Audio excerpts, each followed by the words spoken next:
नमस्ते, मी सोनाली पाटील आणि मी आता आहे मलकापूर मध्ये.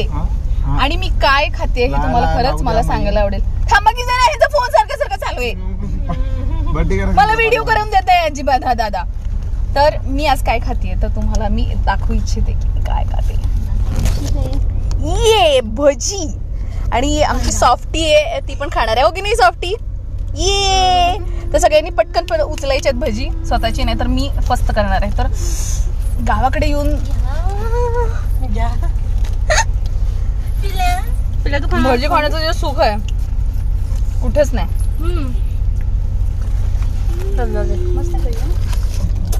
आवरट नाही नको मला. घ्या ना, सॉफ्टीला द्या, सॉफ्टीला मिरची द्या. क्या बात आहे. पोरगीने पण खाल्लेलं आहे मस्त.